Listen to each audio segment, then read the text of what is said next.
नमस्कार दोस्तों, हर हर महादेव। स्वागत है आपका हमारे YouTube चैनल पर। दोस्तों, आज आप यहाँ पर शिव महापुराण कथा सुनेंगे। इसके केवल सुनने मात्र से भगवान शिव आपकी हर मनोकामना पूर्ण करते हैं। जब कोई भक्त शिव महापुराण का पाठ प्रारंभ करता है तो वह केवल एक ग्रंथ नहीं पढ़ता बल्कि शिव की दिव्य ऊर्जा से स्वयं को जोड़ता है। शिव पुराण में केवल 18 प्रमुख पुराणों में से एक है, बल्कि कलयुग में मोक्ष का मार्ग भी है। अतः इसका पाठ प्रारंभ करने से पूर्व कुछ विशेष नियमों का पालन करना अत्यंत आवश्यक माना गया है। सबसे पहले जानना जरूरी है कि शिव पुराण का पाठ दोनों संध्याओं में किया जा सकता है। इसे सुबह और शाम किसी भी समय किया जा सकता है। इसके अलावा अगर कोई भक्त चाहे तो पूरे महीने भी नियम पूर्वक इसका पाठ कर सकता है।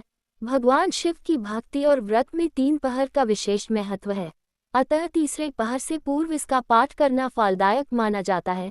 शिव पुराण से पूर्व भगवान गणेश की भक्ति करना अनिवार्य है, क्योंकि वे विघ्नों के नाशक है। शिव पुराण में भी यह स्पष्ट रूप से वर्णित किया गया है। शिवजी की पूजा गणेश की पूजा के बिना अधूरी मानी जाती है। गणेश पूजन के बाद माता पार्वती, कार्तिकेय तथा नंदी की पूजा की जाती है। उसके पश्चात ही शिव पूजा का पूर्ण फल प्राप्त होता है। शांत मन और श्रद्धा से शिव पुराण कथा को सुनना चाहिए। कथा सुनते समय मन में किसी प्रकार का अहंकार, द्वेष या बुरे विचार नहीं आने चाहिए। यदि कथा सुनते समय आप किसी की बुराई करते हैं तो आपका पुण्य समाप्त हो जाता है। यदि आपके आसपास कोई रोगी या जरूरतमंद व्यक्ति है तो आपको उसकी मदद करनी चाहिए और उसे शिव पुराण कथा का कोई अंश जरूर सुनना चाहिए। शिव पुराण कथा में दीपदान का भी महत्व है। हो सके तो मंदिर में ये किसी वृक्ष के नीचे दीप प्रज्वलित अवश्य करना चाहिए। अगर आप प्रतिदिन दीप प्रज्वलित नहीं कर सकते हैं तो आपको सोमवार के दिन दीप प्रज्वलित करना चाहिए। शिव महापुराण 18 महापुराण में से एक है। ये कलयुग के पापों से मुक्ति दिलाने वाला दिव्य शास्त्र है। भगवान शिव की कृपा प्राप्त करने हेतु शिव पुराण का श्रवण, मनन या पाठ अत्यंत महत्वपूर्ण माना गया है। इस संपूर्ण सृष्टि का निर्माण भगवान शिव ने किया है। जो व्यक्ति श्रद्धा विश्वास के साथ भगवान शिव की भक्ति करता है उसे संसार की समस्त वस्तुएं प्राप्त होती हैं। भगवान शिव अपने भक्तों की मनोकामना पूर्ण करते हैं और बहुत शीघ्र प्रसन्न हो जाते हैं।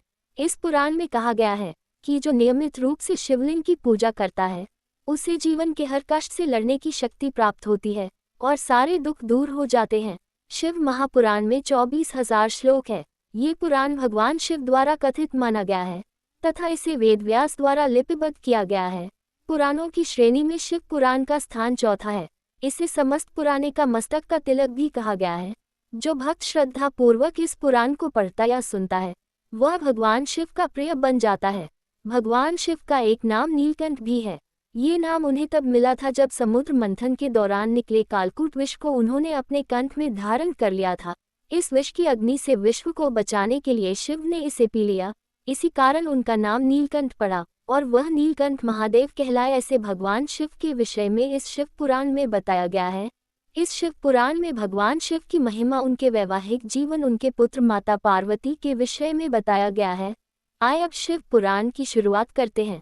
सभी भक्तों से आग्रह है आप इसे ध्यानपूर्वक और पूरी श्रद्धा के साथ सुनेंगे और इसका फल प्राप्त करेंगे। जो भक्त इस शिव पुराण को ध्यानपूर्वक सुन रहे हैं भगवान शिव उन सभी की मनोकामना पूर्ण करें। पहला अध्याय प्रयाग में सूत जी से मुनियों का तुरंत पापनाश करने वाले साधन के विषय में प्रश्न। जो आदि से लेकर अंत में है, नित्य मंगलमय है, जो आत्मा के स्वरूप को प्रकाशित करने वाले हैं, जिनके 5 मुख हैं और जो खेल खेल में जगत की रचना, पालन और सहार तथा अनुग्रह एवं तिरोभाव रूप 5 प्रबल कर्म करते हैं, उन सर्वश्रेष्ठ अजरमर उमापति भगवान शंकर का मैं मन ही मन चिंतन करता हूँ।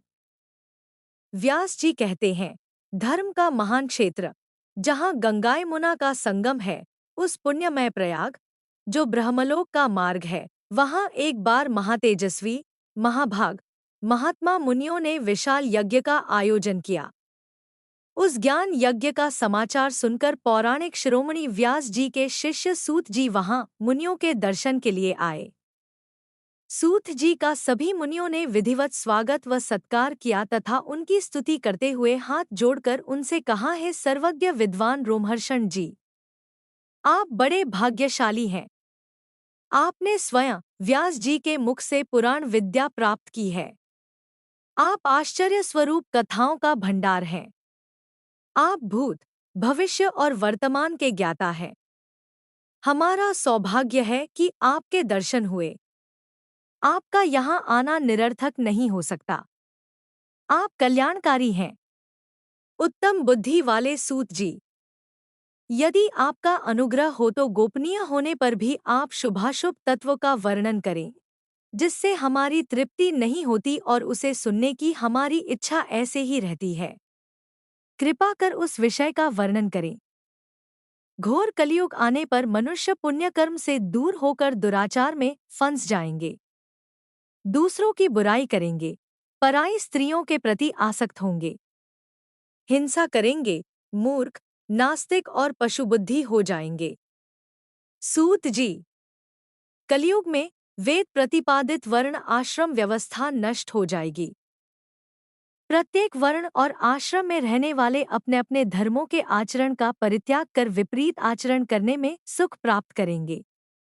इस सामाजिक वर्ण संकरता से लोगों का पतन होगा। परिवार टूट जाएंगे, समाज बिखर जाएगा।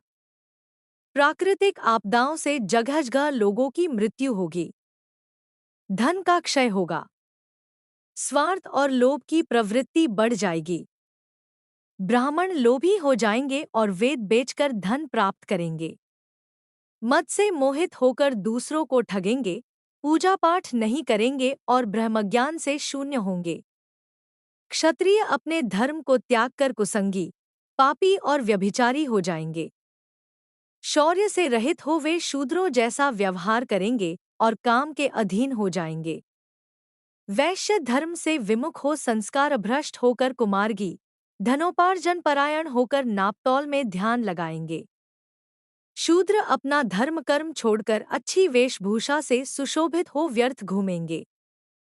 वे कुटिल और ईर्ष्यालु होकर अपने धर्म के प्रतिकूल हो जाएंगे, कुकर्मी और वाद विवाद करने वाले होंगे। वे स्वयं को कुलीन मानकर सभी धर्मों और वर्णों में विवाह करेंगे। स्त्रियां सदाचार से विमुख हो जाएंगी।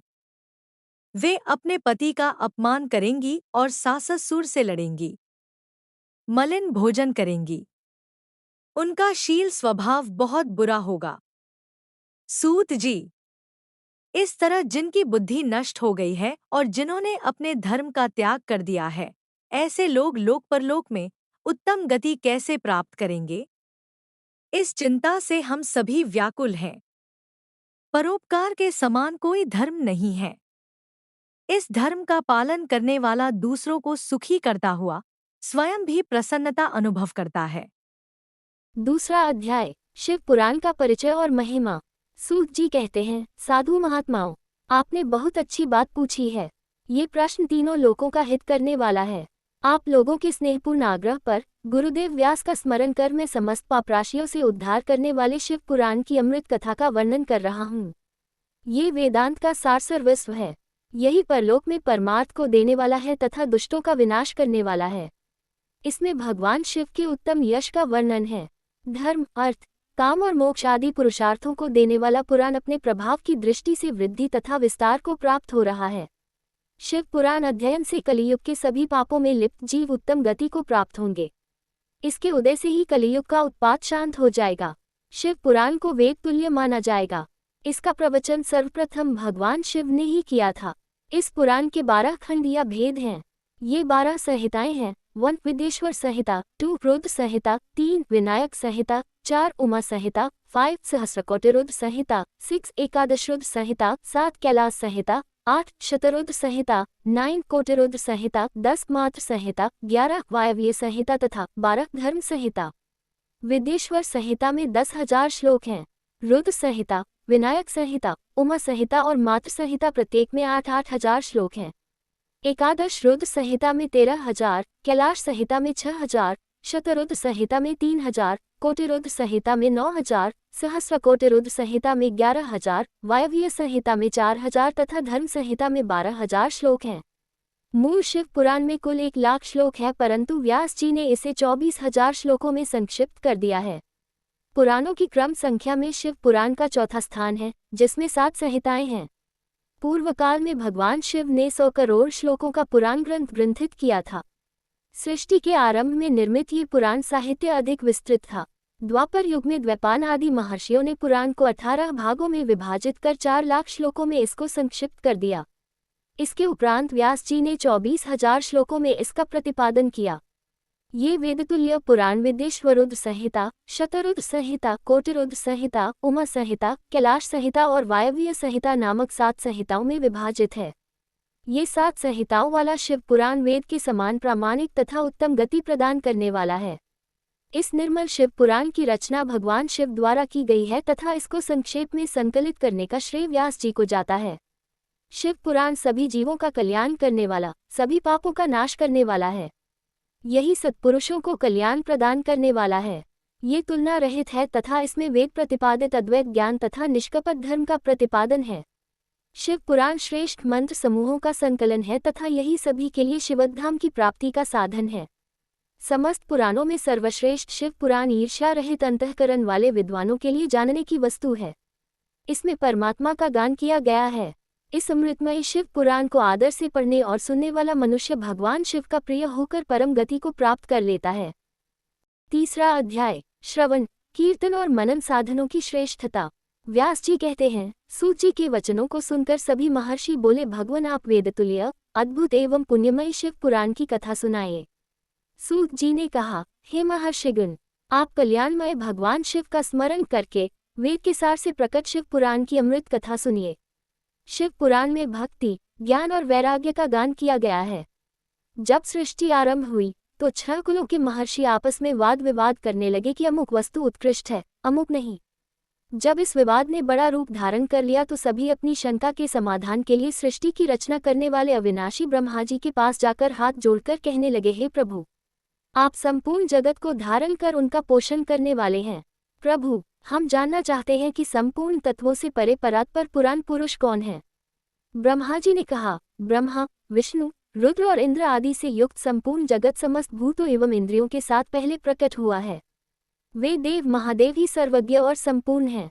भक्ति से ही इनका साक्षात्कार होता है, दूसरे किसी उपाय से इनका दर्शन नहीं होता।